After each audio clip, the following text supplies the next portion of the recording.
Hey guys, Derek here from Pacific Coast Auto, and once again we're doing the Sunday question casts. It's Friday afternoon, it's late in the afternoon, it's now I guess 4:25, but the sun is right on the horizon. Days are starting to get shorter, and we're reaching the midpoint of the shortness of the days pretty soon. I guess on the September 19th it will be. Winters here in Japan are a little bit, actually quite a bit on the cold side compared to the summers. Not as cold as Canada where I come from, but the houses here have no insulation, and there's no heat in any of the rooms that you're not in at the moment. None of the bathrooms have heaters, and so going to the bathroom's a problem. We're going to start the questions right away. We've got fewer questions this week than most weeks because I think the videos are a little bit on the long side, but we've had problems with them running out. I do have an announcement I'm going to mention in the next week or so when I can make a video for it, and it is kind of a big deal for me personally, and so if you want to see that, subscribe to the channel or just continue watching my videos. It is something quite substantial for me personally, and so I'm going to share that here on the channel here. But first we're going to be doing these questions that I've got for you, and this may be my last questions cast in this car. It may not be, it depends. I'm really busy, and so registering my car is a pain. You have to go to the police station, you have to get a permit to have your parking spot converted from one car over to the other, then you have to take that permit and you have to go give it to the person who's going to inspect the car for you, and we're not going to inspect our own car because I simply don't have time to do that. And then that person inspects takes it to the registration office, inspects the car, fixes anything that's broken, pass the inspection, then you get to drive your car, and all of that takes time, and I very much dearly need time this week. We are being slammed like never before. It's the first time that I've sent an email to the other two people. I've got two people, you might have sent them an email, James and Paul. Both of them are really nice people, and both of them are currently doing email assistance for me. So they don't work full-time, but that's something I'm going to announce a little bit later, maybe something about that. I'm not going to get into details at the moment because now is not the right time. And so both of those people are working like crazy, and I emailed just 2 days ago saying that we are in over our heads with the amount of inquiries that we're getting. And so if you've been sending me emails and it's been a few days since we've gotten back to you, I'm really sorry. I feel really bad about that, but the thing is we simply don't have any time, and things are tough at home. I've got a new baby in the house who's crying, and my wife is not sleeping well, and so I need to help where I can, and it prevents me from doing the regular work schedule of, holy smokes, I think I just ran over a snake. Oh man, I didn't get it. Thank goodness, I hate when stuff like that happens. That was big too. Like 50 centimeters. Okay, we're gonna start right away, and I'm gonna try not to spit while I'm talking. The sun is shining right on my face right now, and it highlights any of the spit that comes out. And there's an unmarked police car that just pulled someone over right up there. And all the unmarked police cars here are Toyota Crowns that are white, and so it's pretty easy to spot them. Anyways, we're going to go to the voice recorder.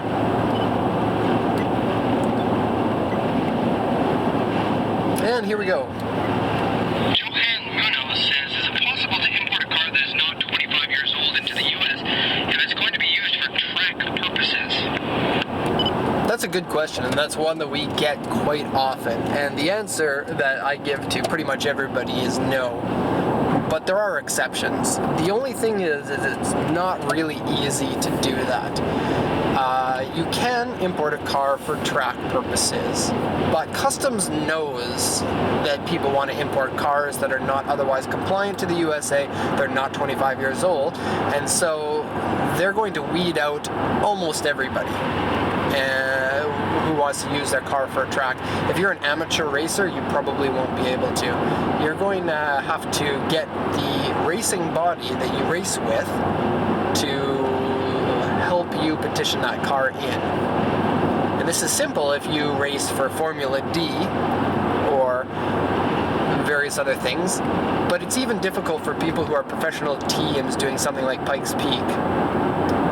it's not easy to bring in cars. And most of the racing teams that do events, they know that. And if you're really into racing, you probably already kind of understand this thing too, but I still get this question a lot, so people need to know.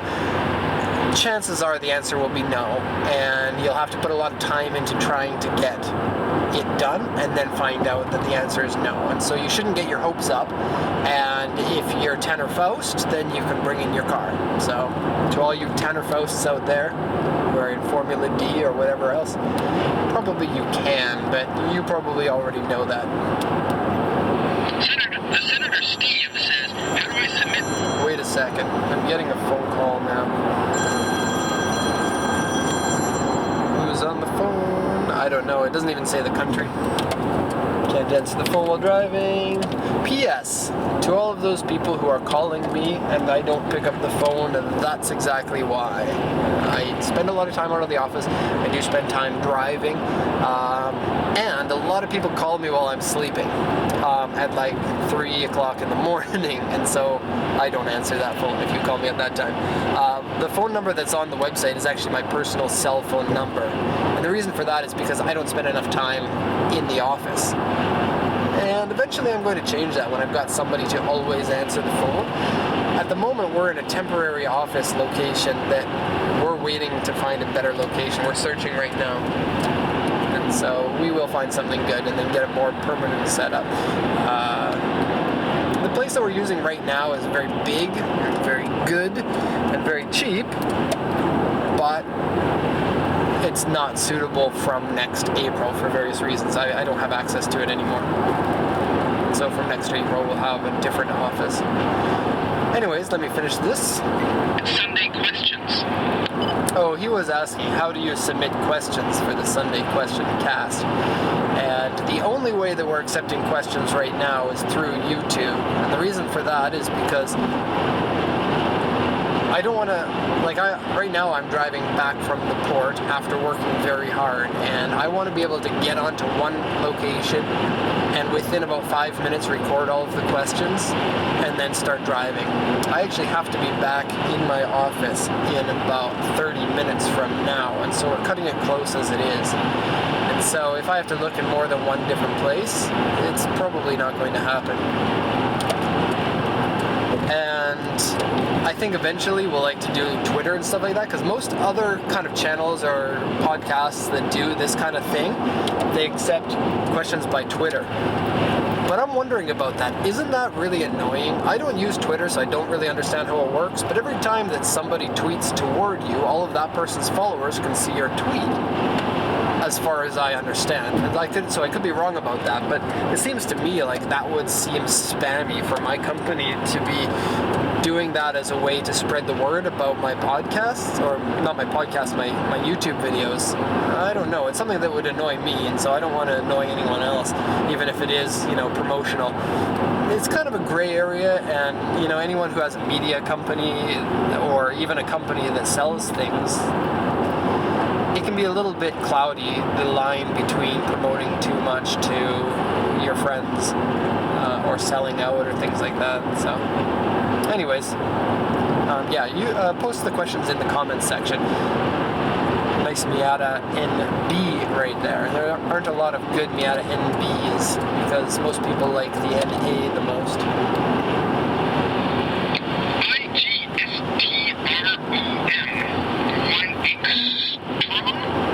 Says, how often do you see Mitsubishi FTO GP version R for the Oh, my battery in the voice recorder has gone dead, and so we don't get any more questions. That is really sad. While driving, I can't replace the battery, I don't think. I do have extra batteries for it, and the extra batteries are right here in my bag, and I might be able to do all of that without looking, but I don't want to crash my car. So we'll see how difficult that is. So the question was, that person likes Mitsubishis, and he likes the Mitsubishi Mirage and the Mitsubishi FTO. Now, both of the versions of that car he was asking for are the special versions of them, kind of limited edition, sports versions, racing versions. To be honest, I mean, both of them are about 20 years old or so, Mirage and the FTO. It's not easy to buy those cars. It's not easy to buy even regular condition versions. Even 5 years ago, I had a good friend of mine trying to buy one, not an FTO, a Mirage. Mirage is cool. It comes with a 1.6 liter engine. I think it's got variable valve timing. Mitsubishi calls it MyVec or something. Doesn't look like I've got those batteries I thought that I had. And oh, I got a dirty hand. Gross. Even the regular version of that Mirage, which is a hatchback, kind of like the Honda Civic or something like that, and it's got 160 or 170 horsepower. We looked for like 5 months and only 2 of them came up. So looking for a special racing version of that car is just not going to happen at the auctions. Nobody's going to sell those, and if they do, I mean, like, you might stumble upon one if you're a regular buyer, but if you're looking specifically for that car, it's just not going to happen. And so I wouldn't recommend it. Same thing goes with the FTO. The regular FTOs have become so rare. They all got exported.